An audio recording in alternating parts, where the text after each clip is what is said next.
السلام عليكم ورحمة الله.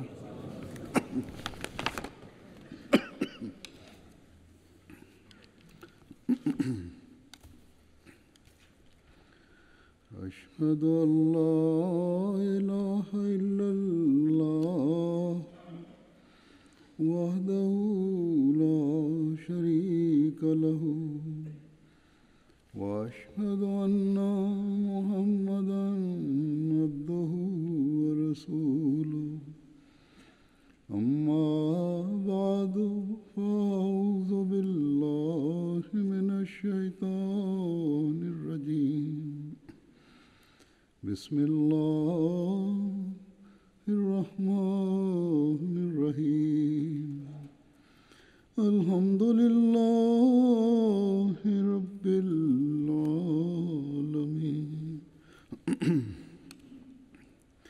الرحمن الرحيم مالك يوم الدين إياك نعبد وإياك نستعين اهدنا الصراط المستقيم صراط الذين أنعمت عليهم غير المغضوب عليهم ولا الضالين.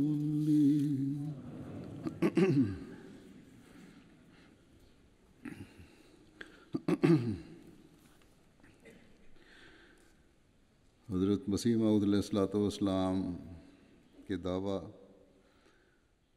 और जमात के क़याम से लेकर Depuis que le Messie premier l'Islam a fait sa proclamation et depuis la création de la Jamaat jusqu'aujourd'hui, les musulmans n'ont cessé de porter des accusations contre la personne du Messie premier l'Islam et contre ses suivants. Selon leur accusation, le Messie premier l'Islam s'est proclamé prophète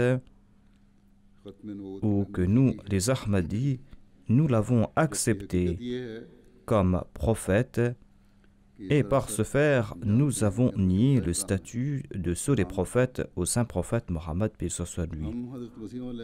Alors qu'en réalité, comme nous le savons, c'est une accusation mensongère, c'est une calomnie. Par l'entremise des préceptes du Messie premier l'Islam, comparé aux autres musulmans, nous avons une plus grande conviction dans le statut de ceux des prophètes du saint prophète Mohammed paix soit lui. Et plus que les autres musulmans, nous en faisons montre par l'entremise de nos œuvres, et plus que les autres musulmans, nous avons un plus grand amour pour le saint prophète Mohammed paix soit lui dans nos cœurs, et nous faisons encore plus d'efforts pour répandre sa religion dans le monde.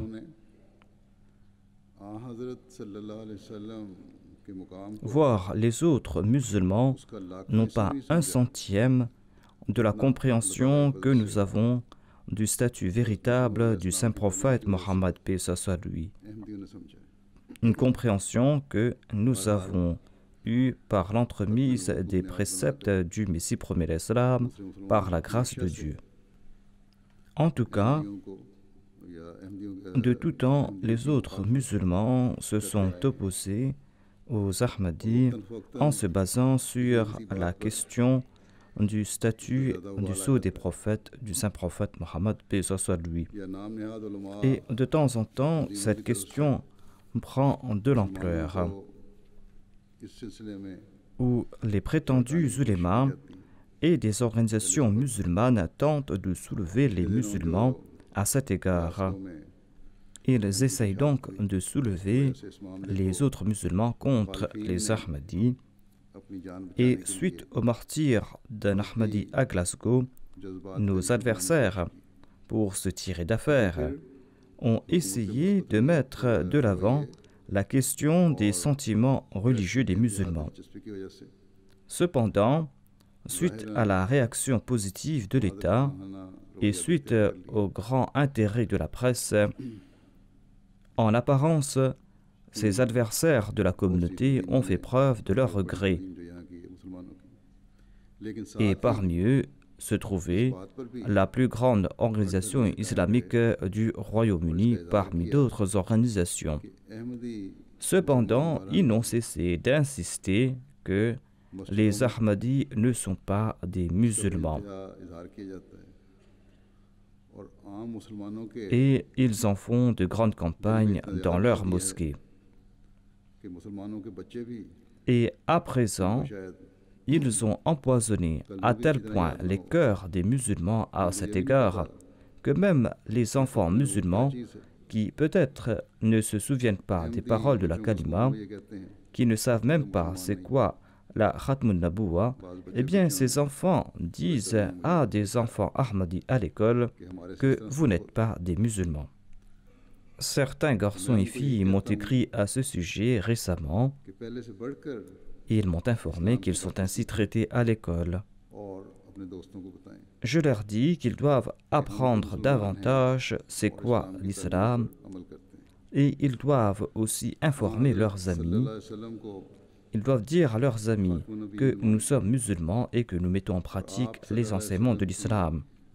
Ils doivent leur informer que nous acceptons le saint prophète Mohammed paix soit lui en tant que Khatam al-Nabiyyin, en tant que ceux des prophètes, et que c'est suite aux prophéties du saint prophète Mohammed paix soit lui que nous acceptons le Messie promis comme son serviteur, comme un prophète qui s'est asservi au saint prophète Mohammed paix soit lui.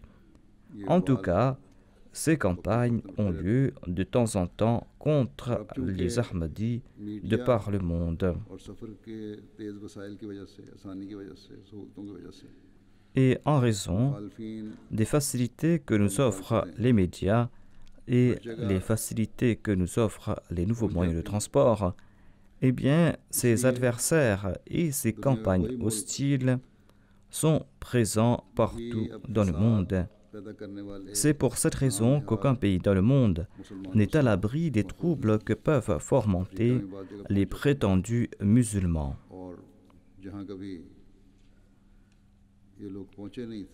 Ils sont aussi présents dans certains pays d'Afrique, et là où ils n'y étaient jamais présents auparavant, là où il y avait des chrétiens, là où il y avait des athées, là où il n'y avait que des musulmans de nom, eh bien, quand les Ahmadis sont partis dans ces régions pour établir des jama'at, pour construire des mosquées, eh bien, ces musulmans sont partis là-bas pour dire que nous ne sommes pas musulmans. Ce sont là leurs campagnes, voilà les attaques qu'ils lancent contre nous, et ils y auront recours à l'avenir. Et ils font aussi des campagnes ici en Europe. Ils prêchent ces messages dans leurs mosquées, ils prêchent ces messages dans leurs madrasas, dans leurs maisons, et ils empoisonnent ainsi les esprits des enfants.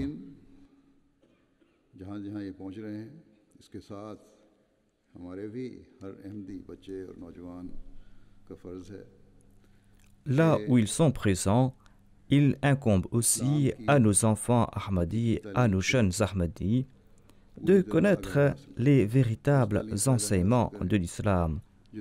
Il leur incombe d'acquérir cette connaissance que nous a présentée le Messie promis l'islam, connaissance qu'il nous a expliquée en détail à notre époque.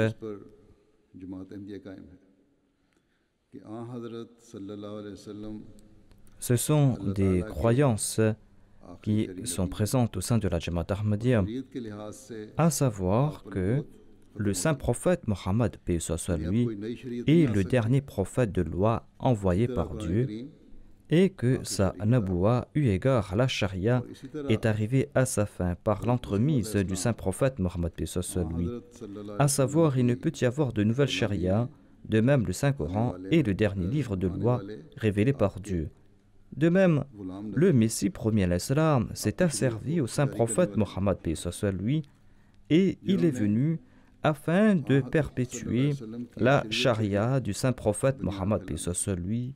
Le Messie promis à l'Islam est venu afin de répandre cette charia dans le monde entier, la charia du saint prophète Mohammed sallallahu alayhi wa sallam. Or, de tout temps, Dieu a ainsi traité l'hostilité à l'encontre de la Jamaat Ahmadiyya, comme nous l'avons vu. Eh bien, cette hostilité a toujours servi comme de l'engrais pour la Jamaat.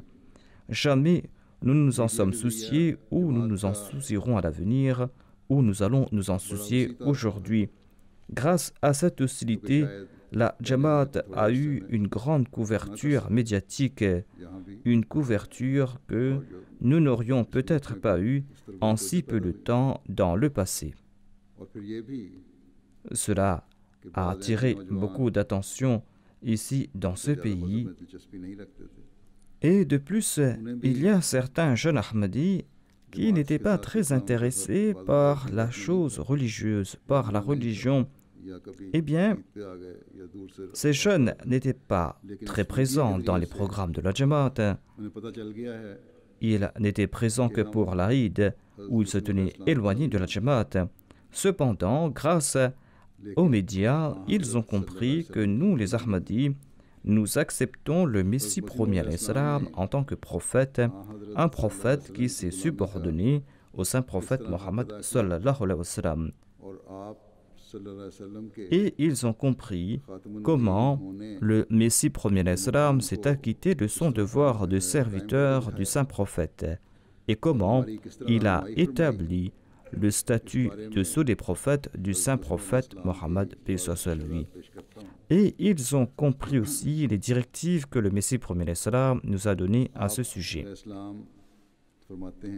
Je vous présente quelques dires du Messie premier alayhi salam à ce sujet. Le Messie premier alayhi salam déclare: sachez que personne ne pourra se dire musulman, quelqu'un ne pourra se dire un suivant du saint prophète Mohammed paix soit lui, tant qu'il n'a pas la certitude que le saint prophète Mohammed sallallahu alayhi wa sallam est le sceau des prophètes, et tant qu'il ne se débarrasse pas des innovations et d'autres incantations.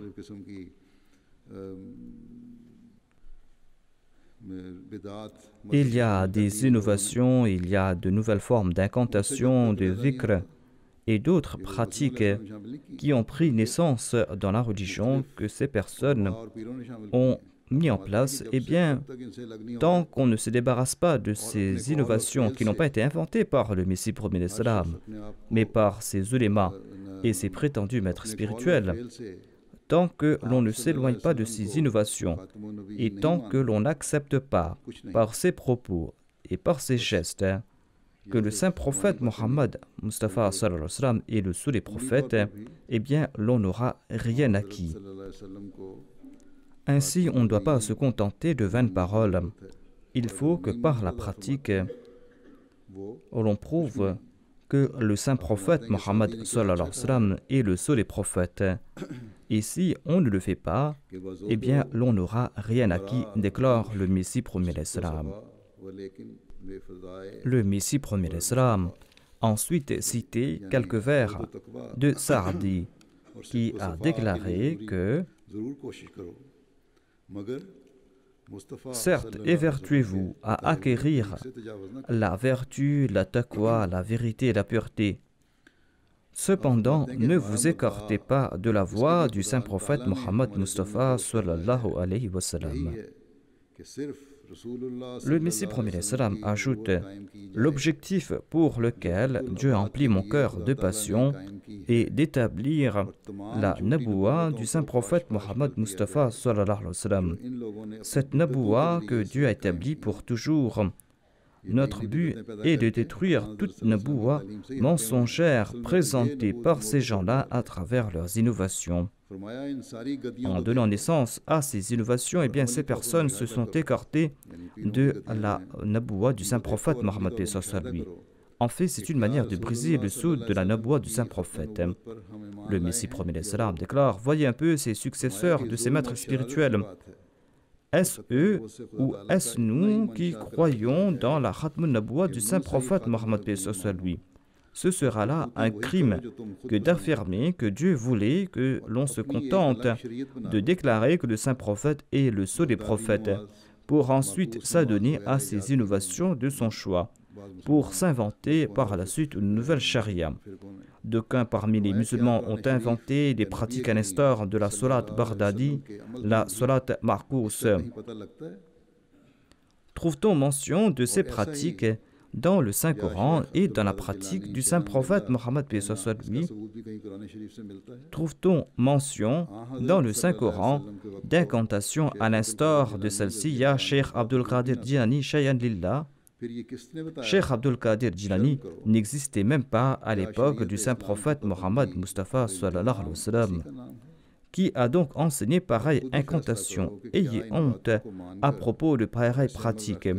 Est-ce cela le respect de la charia de l'islam? En nourrissant pareille croyance et en suivant de telles pratiques, êtes-vous à même de m'accuser d'avoir brisé le sceau des prophètes du Saint-Prophète Mohammed Mustafa sallallahu alayhi wa sallam? En fait, si vous n'aviez pas fait place à ces innovations dans vos mosquées, si vous aviez cru dans le statut du Khatam al-Nabiyyin, du Saint-Prophète Mohammed, lui, et si vous aviez suivi sa pratique et si vous aviez marché sur ses pas, eh bien mon avènement n'aurait pas été nécessaire. Vos innovations et vos nouvelles nabouas ont attisé le sens de l'honneur de Dieu, qui lui a poussé à envoyer une personne dans la foulée du Saint-Prophète Mohammed, une personne qui a brisé les idoles de ces fausses nabouas.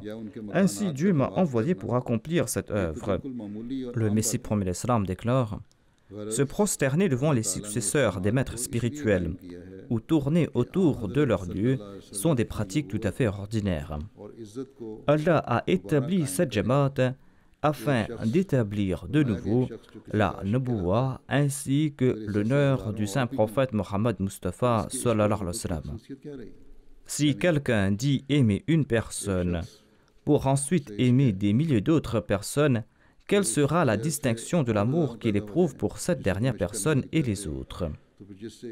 Si l'on dit aimer quelqu'un pour ensuite aimer des milliers d'autres personnes, eh bien, quelle sera la distinction de l'amour que l'on éprouve pour cette première personne? Le Messie premier l'Islam dit: s'ils affirment qu'ils aiment éperdument le Saint-Prophète, pourquoi vont-ils se prosterner sur des mausolées? Certes, ils visitent Médine, mais ils visitent aussi d'autres mausolées comme celui d'Ajmer. Ils y vont les têtes et les pieds nus. Passer sous la fenêtre de Pak Patan suffit pour mériter le salut selon eux. Ce sont autant de lieux en Inde et au Pakistan où sont nés des saints du passé, et ces gens-là vont prier sur leur tombe. Ils croient donc que traverser sous la fenêtre de Pak Patan suffit pour mériter le salut et qu'aucune action n'est nécessaire. D'aucuns ont placé des drapeaux, d'aucuns ont mis en place d'autres pratiques. Le cœur du musulman sincère tremble en voyant leur festival. Qu'ont-ils inventé, se demande le musulman sincère. Si Dieu n'avait pas un sens de l'honneur pour l'islam, s'il n'avait pas déclaré « Inna dina indallahi l'islam », s'il n'avait pas annoncé « Inna nahnu nazzalna zikra wa inna lahu lahafidhun », s'il n'avait pas fait ces déclarations, eh bien, l'islam aurait été certainement voué à disparaître aujourd'hui. Il n'aurait pas eu de doute à ce sujet. Or, le sens de l'honneur de Dieu s'est enflammé. Sa miséricorde et sa promesse de protection ont requis que le reflet du Saint-Prophète vienne de nouveau et qu'il ranime de nouveau la naboua du Saint-Prophète à notre époque. C'est ainsi que Dieu a fondé cette communauté, c'est ainsi qu'il m'a envoyé en tant que prophète et en tant que Mahdi. Évoquant les buts de l'avènement du Mahdi promis, le Messie premier l'Islam déclare: mon objectif premier est de dévoiler la gloire du Saint-Prophète Mohammed Mustafa sallallahu alayhi wa sallam. Je suis venu afin d'établir sa grandeur. La mention de ma personne est tout à fait secondaire, car c'est en la personne du Saint-Prophète que se trouve la force d'attraction, c'est lui la source des faveurs. C'est-à-dire, C'est le saint prophète Mohammed paix soit sur lui qui accorde ces faveurs, qui a cette force d'attraction. Et c'est en raison de la grâce du saint prophète que le Messie premier l'Islam a trouvé mention. C'est en raison de la grâce du saint prophète Mohammed Mustafa sallallahu alayhi wa sallam que le Messie premier l'Islam a eu le statut qu'il a mérité. Ainsi, le cercle des faveurs du saint prophète a embrassé le Messie premier l'Islam. Et avec la mention du nom du saint prophète, paix soit sur lui, on trouve aussi mention de la personne de son amoureux sincère qu'est le Messie promis. Le Messie premier l'Islam nous explique que le but de son avènement est de débarrasser les musulmans des innovations qui ont pris naissance parmi eux au cours des 1000 ans des ténèbres. Le Messie premier l'Islam déclare « Celui qui vient de la part de Dieu ne dit pas de mauvaises choses. Celui qui vient de la part de Dieu vous demande d'adorer Dieu seul et d'être bienveillant à l'égard de ses créatures. Il vient pour vous demander d'accomplir la Salah et de débarrasser la religion des erreurs qui s'y sont glissées. J'ai été envoyé afin d'enlever les erreurs qui ont pris naissance à l'époque de Fayj Ahwaj, de cette époque ténébreuse qu'a connue les musulmans. La plus grande erreur est que l'on a réduit à néant la grandeur et la gloire de Dieu et que l'on a mis en doute la tawhid véritable et importante apportée par le saint prophète Mohammed paix soit sur lui. D'une part, dit le Messie premier l'Islam, l'on a mis en doute les préceptes véritables et importants et élevés de l'unicité de Dieu, les préceptes apportés par le saint prophète. D'autre part, les chrétiens affirment que Jésus est vivant et que votre prophète, quant à lui, est décédé. Ils affirment aussi que Isa est Dieu et le Fils de Dieu, car il est vivant depuis les 2000 dernières années. Le temps n'a pas eu d'effet sur sa personne. D'autre part, les musulmans acceptent que le Messie est vivant au ciel depuis 2000 ans et qu'il n'y a pas eu de changement en sa personne depuis cette période de 2000 ans. Ils affirment aussi que le saint prophète Mohammed Mustafa sallallahu alayhi wa sallam est décédé. Je tremble, dit le Messie premier l'Islam, je tremble quand j'entends pareil propos de la bouche d'un mollah, à savoir que le saint prophète sallallahu alayhi wa sallam est décédé. Ils ont qualifié le prophète vivant de mort. Peut-il y avoir de plus grand outrage à l'endroit de l'islam? Or, c'est là la méprise des musulmans. Eux qui ont inventé une nouvelle croyance diamétralement opposée aux préceptes du Coran. Le Saint-Coran évoque clairement la mort de Jésus le Messie. Or, la mission m'était dévolue de corriger cette erreur, car Allah m'a donné le titre de Hakam. Celui qui viendra rendre ce verdict pourra enlever cette erreur. Le monde ne l'a pas accepté. Or, Allah l'acceptera et prouvera sa véridicité par de terribles assauts. Pareilles croyances ont causé grand tort à l'islam. Or, il est à présent grand temps de dévoiler tout ce mensonge. Pareilles croyances ne sont pas cachées de celui que Dieu a envoyé en tant que Hakam. Le Saint-Coran annonce clairement que le Messie sera le dernier calife et il est présent. Celui qui jusqu'à présent se complaira dans les croyances de l'époque des ténèbres, eh bien celui-là ne nuira pas uniquement à sa personne, mais nuira aussi à l'islam. En somme, cette croyance erronée et impure a poussé des centaines de milliers de musulmans vers l'apostasie. C'est là un grand outrage à l'endroit de l'islam et c'est une grande calomnie du saint prophète Mohammed paix soit sur lui. Quand on accepte que Jésus le Messie est celui qui ranime les morts, qu'il est monté au ciel et qu'il sera le dernier juge, eh bien, en ce cas, notre prophète n'a aucun statut, qu'Allah nous en préserve, alors que le saint prophète Mohammed paix soit sur lui est la miséricorde pour l'humanité tout entière, alors qu'il est le prophète de tous les hommes et qu'il est aussi le Khatamun Nabiyyin, le sceau des prophètes. Ceux qui se disent musulmans pour ensuite entretenir des croyances aussi erronées affirment aussi que parmi les oiseaux que nous voyons aujourd'hui, il y en a certains qui ont été créés par Dieu et d'autres par Jésus. qu'Allah nous en préserve. J'ai demandé une fois à un mollah, si je vous présente deux oiseaux, pourriez-vous m'informer lequel a été créé par Dieu et lequel par Jésus? Il m'a répondu, ils ont été mélangés, on ne peut plus les distinguer à présent.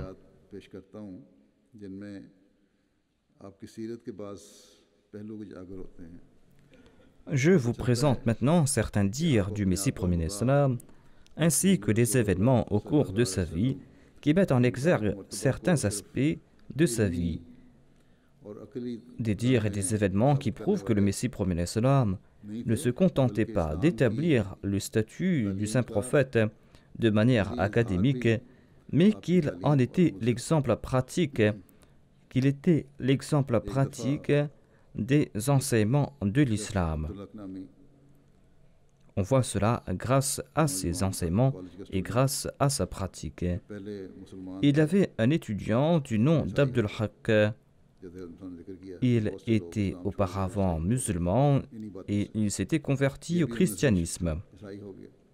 Comme nous l'explique le Messie premier salam, nombre de personnes ont abandonné l'islam pour se convertir au christianisme en raison de ses croyances erronées. Abdul Haq était des leurs. Abdul Haq était venu à Qadian en cherchant la vérité, où il était venu pour ses recherches, et il a passé quelque temps en compagnie du Messie premier salam, et il a posé des questions au Messie premier salam à différentes occasions. Un jour, il a dit au Messie premier salam, « Quand j'ai évoqué votre nom à un chrétien, eh bien ce chrétien vous a insulté et cela m'a fortement déplu, » a dit Abdul Haq. Le Messie premier salam lui a répondu et la réponse du Messie premier salam démontre en fait ses grandes valeurs, ses grandes qualités. Le Messie premier salam lui a dit: je ne me soucie guère de leurs insultes. Je reçois, moi, beaucoup de lettres remplies d'insultes et je dois payer les timbres de ces insultes. Ils m'insultent aussi dans des annonces. Cela perdure aussi au Pakistan jusqu'à présent. Dans de grandes affiches, on insulte le Messie premier salam. Il m'envoie des insultes dans des enveloppes ouvertes, dit le Messie premier salam. Mais quel est le résultat de tout cela? Peuvent-ils éteindre la lumière de Dieu? De tout temps, c'est ainsi que les ingrats ont traité les prophètes et les vertueux, dit le Messie premier salam. Voyez comment on a traité le Messie, celui que j'ai suivi. Étant donné qu'Abdul Haq était un converti au christianisme, c'est pour cette raison qu'il a cité l'exemple du Messie. On a insulté Jésus, on l'a maltraité, on l'a placé sur la croix. Comment a-t-on traité notre prophète? A demandé le Messie premier salam. Les infâmes ne cessent de m'insulter, tandis que j'éprouve de la sympathie sincère pour l'humanité. Celui qui me considère un ennemi est l'ennemi de son âme. Tout comme je l'ai dit, le jeune Abdul Haq est resté quelque temps à Qadian. Il a conversé avec le Messie premier salam et le Messie premier salam a répondu à ses nombreuses questions. Un jour, le Messie premier salam a dit à Abdul Haq: si vous n'avez pas compris quelque chose, eh bien, ne cessez pas de me poser des questions à ce sujet. Il serait tout à fait malvenu de dire que vous avez saisi un point, tandis que vous ne l'avez pas compris. La conséquence de pareille action est mauvaise. Ainsi, le Messie premier salam était très patient et il demandait à Abdul Haq de poser toutes ces questions. Il désirait ardemment que ces gens comprennent la vérité et l'acceptent. Le jeune Abdul Haq connaissait aussi Sirajuddin le chrétien, Sirajuddin qui avait posé des questions au Messie premier salam. Le Messie premier salam avait publié ses réponses et le Messie premier salam a évoqué Sirajuddin et il a déclaré: voilà comment a agi Sirajuddin quand il est passé par là. Sirajuddin n'a tiré aucun profit de son séjour ici. Il se contentait de poser des questions et il ne posait pas d'autres questions. Et il se contentait de dire oui à chaque parole que j'énonçais. Et il n'avait pas tenté de se débarrasser sincèrement des doutes qu'il avait au cœur. Il s'est contenté de poser les questions qu'il avait posées en écrit au Messie premier al-Salam ou d'acquiescer à chaque parole qu'énonçait le Messie premier al-Salam. Le Messie premier al-Salam a demandé à Abdul Haq: vous connaissez Sirajuddin, est-ce qu'il vous a dit quelque chose? Abdul Haq a répondu: Sirajuddin m'a interdit de visiter Qadian en disant que cela n'était pas nécessaire. Sirajuddin était lui aussi musulman et s'était converti au christianisme. Il disait à Abdul Haq: étant donné que nous avons découvert une vérité qui est le christianisme, pourquoi chercher d'autres vérités? Il a aussi ajouté que le Messie premier l'Islam l'avait accompagné pour environ 5 km lorsqu'il quittait Qadian et que le Messie premier l'Islam transpirait. Voilà le sens de l'hospitalité du Messie premier l'Islam à l'endroit de ce chrétien. Il a accompagné Sirajuddin pour 5 km lorsqu'il quittait Qadian. L'éditeur du journal Al-Badr a commenté à ce sujet.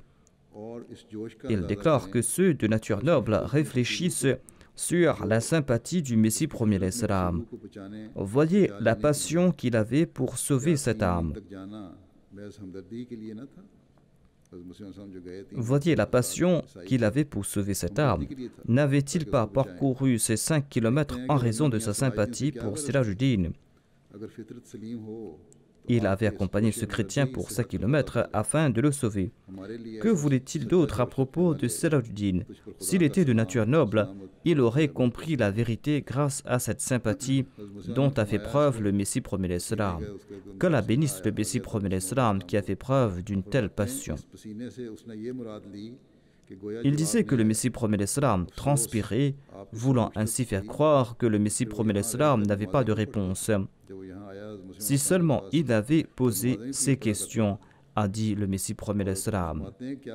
Pourquoi donc accomplissait-il la prière ici? Lorsque Sirajuddin était à Qadian, eh bien, il accomplissait aussi la Salat. Sirajuddin n'avait-il pas déclaré qu'il était satisfait? S'il se présentait à moi, je lui aurais demandé de me répondre sous serment. L'on ressent de l'embarras lorsqu'on est face à l'autre, ajoute le Messie premier l'Islam. Abdul Haq a relaté: j'ai demandé à Sirajuddin s'il priait, il m'a dit qu'il le faisait. Sirajuddin a aussi déclaré qu'il va partir dans un lieu tranquille pour prendre sa décision. Et il a aussi déclaré que Mirza Saheb voulait se faire de la renommée. Je lui ai posé 4 questions et il les a publiées. La réponse et les questions. Le Messie premier l'Islam a commenté à ce sujet. Il n'était point question d'une quête de renommée. Pourquoi cacher la vérité? Si je le faisais, j'aurais été un pécheur. Étant donné que Dieu m'a envoyé, eh bien, je dois dévoiler la vérité.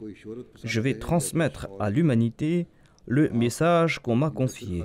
Et je ne me soucie guère que l'on m'accuse d'être en quête de renommée ou quoi que ce soit. Le Messie premier l'Islam lui a demandé d'écrire à Sirajuddin afin qu'il vienne passer quelques jours de plus à Qadian. Ainsi, le Messie premier l'Islam ne voulait pas limiter à une seule personne le message pour lequel Dieu l'avait envoyé. Il s'est dit que d'autres aussi pourraient en profiter, qu'il pourrait profiter de ce message et qu'il pourra par ce faire présenter la réalité de l'islam aux autres. C'est pour cette raison qu'il a publié ses réponses. Il ne l'avait pas fait parce qu'il voulait se faire quelque renommée.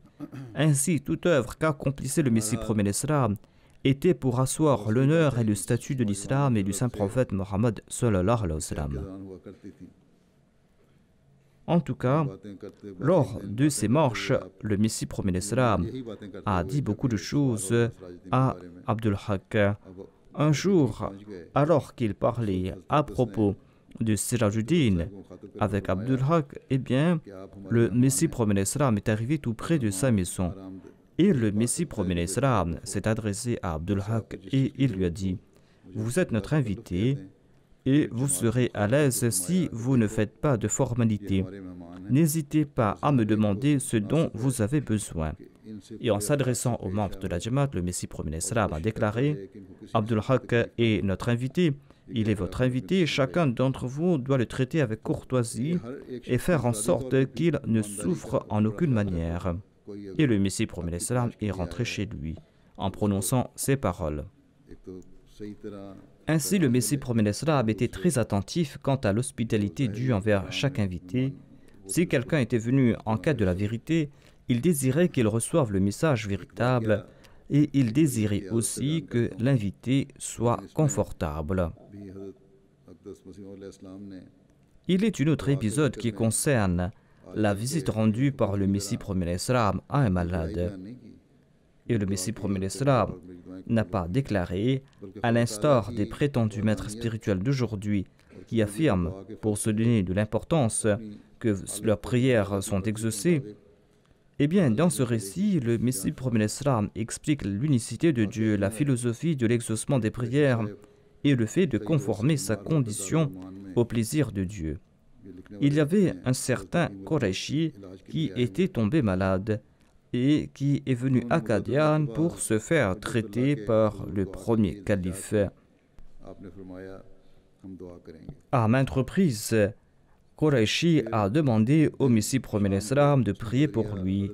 Le Messie promet l'Islam lui a répondu qu'il allait prier pour lui. शर्फ हासिल करना चाहते Un jour, Qurayshi a envoyé une requête par l'entremise du premier calife qu'il voulait rencontrer le Messie promet l'Islam, mais qu'il ne pouvait pas le faire parce qu'il avait les pieds enflés इनके मकान पर जाकर देखने का et वादा qu'il ne pouvait pas marcher. वादे के Le Messie promet l'Islam lui a promis de le visiter en personne à la maison le 11 août. ठहरे हुए थे Et suite à sa promesse, le Messie promet l'Islam lui a rendu visite lors de sa marche en passant par le quartier des Khuddam. तबलीग का कोई पहलू भी आप हाथ से नहीं जाने देते थे और इस्लाम Et après avoir évoqué sa maladie, le Messie promet l'Islam a profité de l'occasion pour présenter son message. ने दुआ की Il profitait de chaque occasion pour le faire et voulait présenter les véritables enseignements de l'islam. Le Messie promet l'Islam lui a dit « J'ai prié pour vous, cependant, les prières à elles seules ne suffisent point, sans le désir et sans la permission divine. वो दूर हो जाती हैं Les démunis souffrent beaucoup. जरूरतमंद होते हैं Or, la moindre parole de celui qui est en autorité ou sa moindre attention dissipe leur souffrance. दूर हो जाती हैं इसी तरह पर अल्लाह ताला के अमर से Les démunis présentent leur souffrance aux autorités et grâce à l'attention des autorités, eh bien, leurs souffrances disparaissent. De même, tout se fait suite à l'ordre divin. नहीं तो कहा है Je ressens qu'une prière sera exaucée quand elle est accompagnée de l'ordre et de la permission de Dieu. Car Allah a déclaré « Ud'uni » qu'il faut l'implorer, mais il a aussi déclaré « Astajib lakum और इज़न की शरायत » c'est-à-dire साथ है que l'exaucement de la prière इसके लिए est sujet अल्लाह ताला की à l'ordre et à la permission de Dieu. शर्त है Pour ce faire, il faudra mettre en pratique les injonctions de Dieu, il faudra adorer Dieu. Voilà les conditions qu'il faudra respecter. और ये मालूम Le Messie promet l'Islam ajoute के लिए आया है il est essentiel d'apporter en sa personne des changements purs et de se réconcilier avec Dieu, et de se demander pourquoi l'on est venu sur terre et jusqu'à quel point œuvre-t-on pour atteindre cet objectif. Tant que l'homme ne s'attire pas la colère de Dieu, il ne subira aucune difficulté. Or, si l'homme se réforme, यानी eh bien, Dieu se tourne vers lui avec miséricorde. Et c'est là que le médecin arrive à faire un bon diagnostic. इल्म दे देते La grâce de Dieu accompagnant, eh bien, le médecin a l'aptitude de faire un bon diagnostic. कि इन्नमा अमरुहु Dieu lui accorde cette connaissance. Ainsi, aucune tâche n'est difficile pour Dieu. Dieu a déclaré कि उसका ये Innama amruhu idha arada shay'an an yaqula kun fayakun. Assurément, son commandement est que lorsqu'il veut quelque chose, il déclare soit et cette chose commence à être. से उसका हाथ वरम Le Messie promet l'Islam a déclaré, j'ai lu dans un journal qu'un fonctionnaire s'était blessé en se nettoyant l'ongle avec un crayon. हलाक हो गया Sa main s'est enflée et par la suite les médecins lui ont demandé de se faire amputer la main. है कि मैंने पेंसिल को Il n'y a pas prêté attention et par la suite il est décédé de cette blessure. तो मुझे इसी tip De même, un jour, j'ai utilisé un crayon pour mes ongles et le lendemain, je me suis souvenu de l'incident de ce fonctionnaire काम हुआ et ma main aussi était enflée. J'ai prié et par la suite, j'ai reçu une révélation et quand j'ai regardé ma main, eh bien celle-ci était guérie. Il n'y avait aucune enflure. Quand Dieu accorde sa grâce, il n'y a pas trace de souffrance. Or, la condition essentielle est que l'homme doit augurer des changements en sa personne. Quand Allah constate qu'un tel comporte des avantages, eh bien Allah lui accorde du progrès dans la vie. Lorsqu'Allah constate qu'une personne accorde des avantages aux autres, eh bien Allah lui accorde du progrès. Allah lui accorde du progrès dans la vie. Il y a certes certaines exceptions, mais c'est là la règle générale de Dieu. Le Messie promet l'Islam déclare, il est dit dans notre livre, Wa amma ma yanfa'u nasa fayamkuthu fil ard.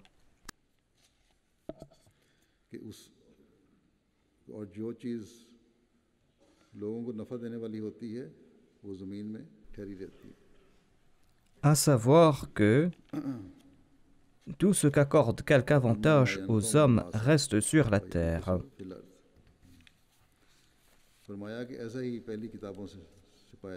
Wa amma ma yanfa'u nasa fayamkuthu fil ard.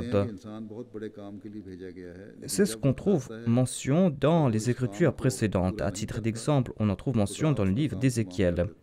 L'homme a été envoyé pour accomplir une grande œuvre. Or, lorsqu'il ne l'accomplit pas au moment venu, eh bien, Allah l'achève. Quand le serviteur ne complète pas sa tâche, eh bien, son maître le licencie. Comment donc Dieu pourra-t-il préserver celui qui n'accomplit pas son devoir? Le Messie promet l'Islam a déclaré que mon père a traité des malades pendant 50 ans et il disait qu'il n'avait pas découvert de formule. La vérité est qu'aucune particule qui pénètre dans le corps de l'homme ne sera de quelque avantage sans la permission divine.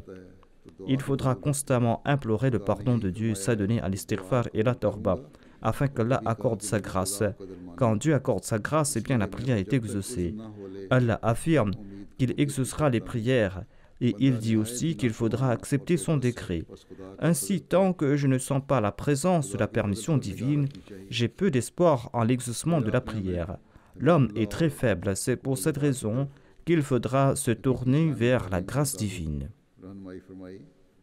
Ensuite, le Messie promet l'Islam nous a indiqué les préceptes authentiques de l'islam quant à nos devoirs envers Allah et envers les hommes. Et il a laissé son exemple en suivant les préceptes de son maître, le saint prophète Mohammed Mustafa sallallahu alayhi wa sallam. Le Messie premier l'Islam a déclaré que le plus grand droit d'Allah est son adoration. Cette adoration divine ne doit pas se reposer sur aucun désir personnel. Il faudra adorer Dieu même si le paradis et l'enfer n'existaient pas. Ceci ne doit pas affecter l'amour personnel que ressent la créature à l'égard de son Créateur. Les détracteurs de la religion affirment aujourd'hui que les pratiquants adorent Dieu en raison de leur intérêt personnel. Le Messie promet l'Islam déclare qu'il faudra adorer Dieu en raison de l'amour que l'on éprouve pour sa personne. Et il ne doit pas être question de l'existence du paradis ou de l'enfer. Quand on s'acquitte de son devoir envers Allah, il ne faut point se demander si l'on méritera le paradis ou l'enfer. Il faudra respecter les exigences de l'amour que l'on éprouve pour Dieu. Les grâces divines exigent en retour que l'on adore Dieu.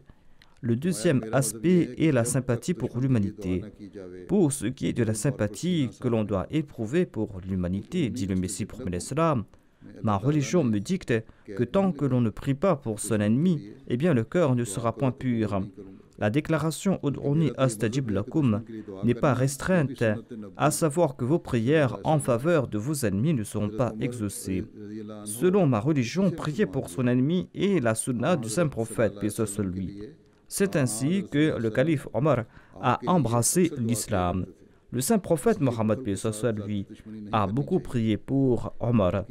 Et c'est pour cette raison qu'il ne faut point faire preuve d'avarice et nourrir de l'inimitié personnelle. Il ne faut point être avare. Il n'y a aucun ennemi en faveur duquel je n'ai pas prié à 2 ou 3 reprises, dit le Messie premier l'Islam. Voilà les enseignements que je vous offre, dit-il. Allah déteste que l'on nourrit de l'inimitié à l'égard d'autrui sans aucune raison, ou de nuire à autrui, tout comme il déteste qu'on lui attribue des partenaires.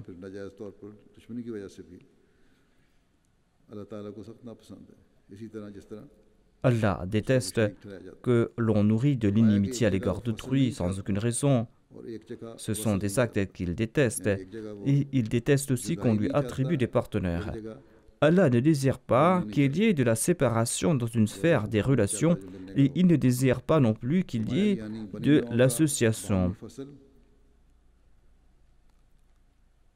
Allah ne désire pas que les hommes se séparent, qu'il y ait de la dissension parmi les hommes,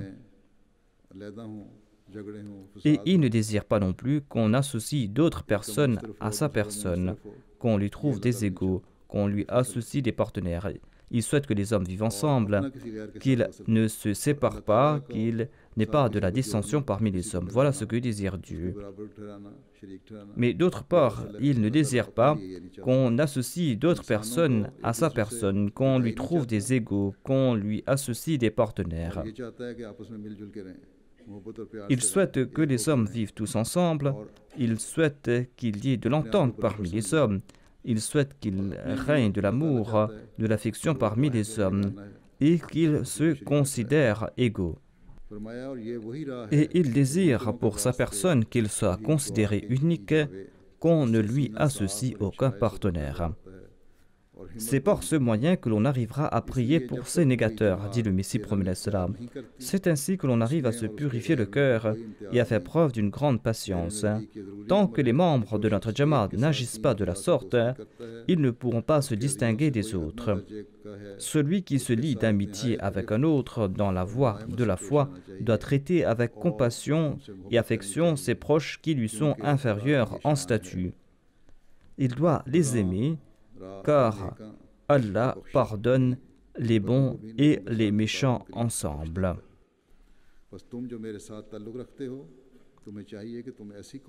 Ainsi, Allah pardonne et les bons et les méchants. Vous qui avez établi cette relation avec moi, vous devez être à l'image de cette déclaration, فَإِنَّهُمْ قَوْمٌ لَا يَشْقَى جَلِيسُهُمْ.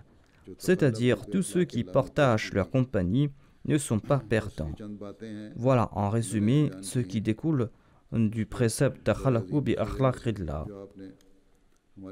Ces quelques conseils ne sont en fait qu'une partie de ce grand trésor que nous a présenté le Messie promet l'Islam, trésor qui est en accord au précepte véritable de l'Islam, en accord à l'exemple du saint prophète Mohammed Mustafa sallallahu alayhi wa sallam.